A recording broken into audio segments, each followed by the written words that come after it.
This video was brought to you by Ground News. On Wednesday, Ukraine's President Volodymyr Zelenskyy put out a tweet declaring another decisive victory against Russia. Now, usually when Zelenskyy says these sorts of things, he's referring to something that's happened on the battlefield, like a successful Ukrainian counteroffensive. But in this case, he was actually talking about a decision made by the UK Supreme Court that Ukraine might not have to pay back $3 billion that it borrowed from Russia way back in 2013, just before the Maidan revolution. On top of that, just a few hours later, the IMF announced in a statement that it had, quote, very good progress towards an agreement on a new $15.6 billion IMF loan for Ukraine. Now, while this sort of thing might sound unimportant in the context of a war, an effective army requires a well-funded and functioning state. So, assuming that a ceasefire isn't agreed anytime soon, the Ukrainian state's ability to fight a long war will largely depend on whether or not it can keep Ukraine's public finances and wider economy in working order. In this video then, we'll take a look at these two events, why this is good news for Ukraine, and a bit more on how Ukraine finances the war more generally.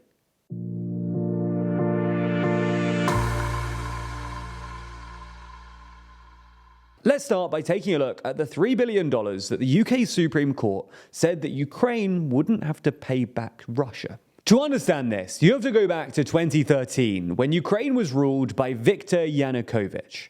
Yanukovych was elected president in 2010, when he defeated his more pro-EU opponent, Yulia Tymoshenko. Now, everyone knew that he was less enthusiastic about joining the EU than Tymoshenko, but most Ukrainians still expected him to go ahead with EU integration. However, in November 2013, Yanukovych suddenly decided to ditch a pending association agreement with the EU and instead commit to closer ties with Russia. In return, Russia agreed to lower the cost of gas for Ukraine and provided it with a generous $15 billion loan. At the time, Ukraine was in the middle of a recession and struggling with what looked like the beginning of a currency crisis. So both of these things were welcome offers.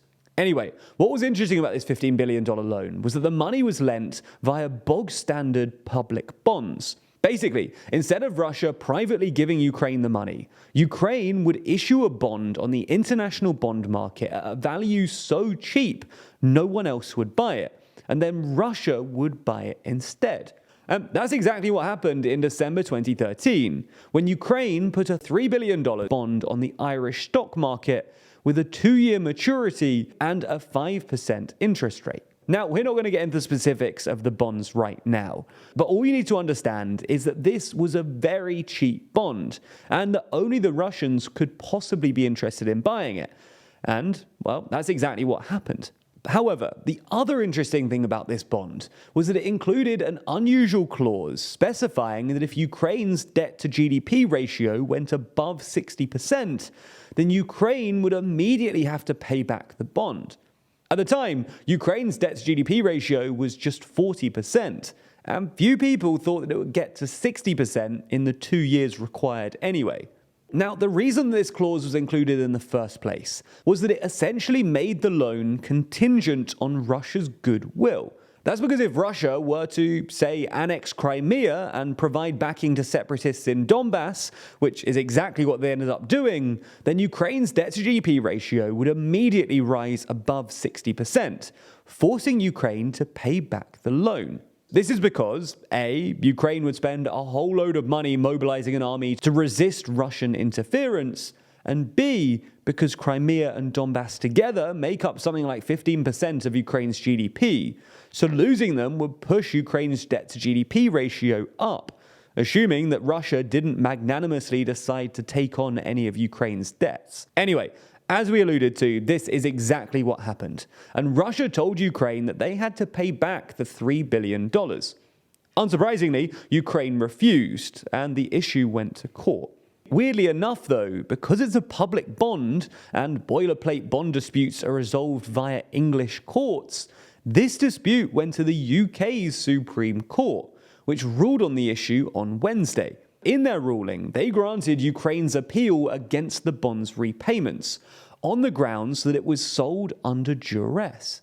Now, to be clear, this doesn't quite mean that Ukraine doesn't have to pay back the bond. Their appeal has been granted, but there will now be a separate court case which will decide on the exact outcome.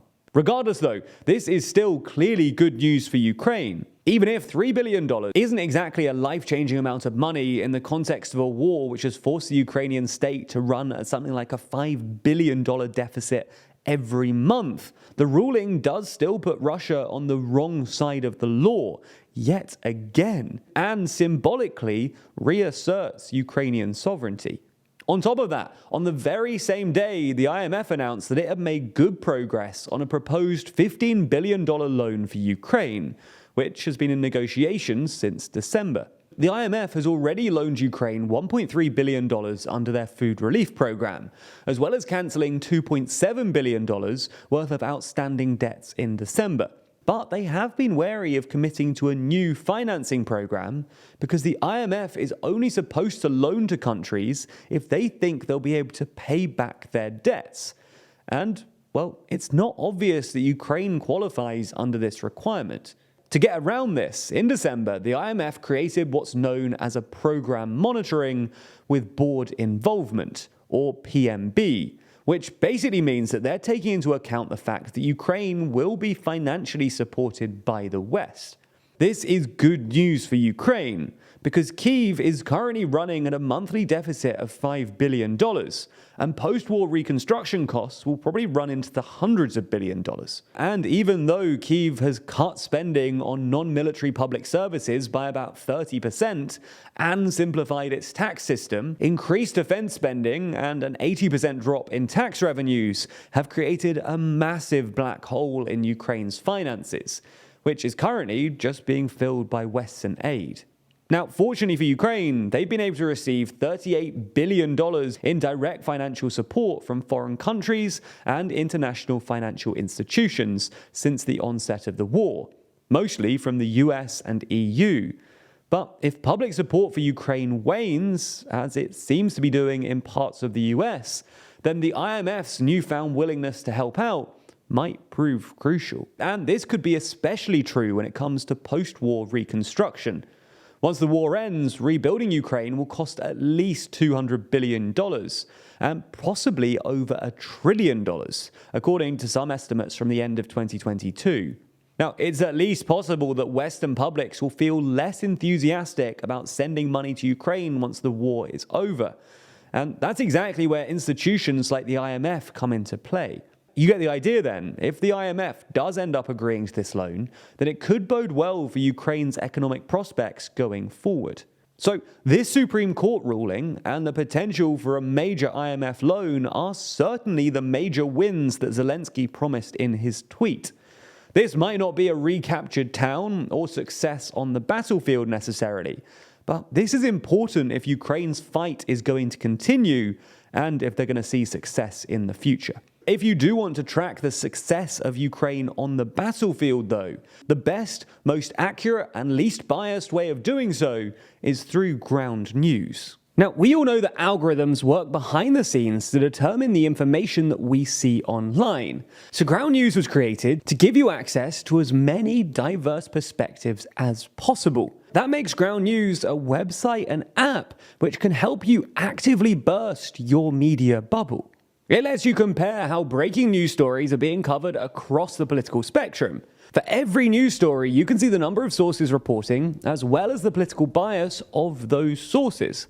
And that's important, because the same story can take on a totally different meaning depending on how it's being framed. And this becomes really clear when you use their blind spot feature, a newsfeed dedicated to the stories that are disproportionately covered by one side of the political spectrum. Here you might discover information that challenges your perspective, or simply helps you understand someone else's media reality. You can even keep track of your personal daily reading habits with a personalized dashboard that shows you tons of stats about where the news you're reading is really coming from. And that makes it a really fascinating way to read the news, and quite unlike any other news app out there. And to give it a try, you should head over to ground.news/TLDR. There you can subscribe to get unlimited access to all of their features and support an independent news platform working to make the media landscape more transparent.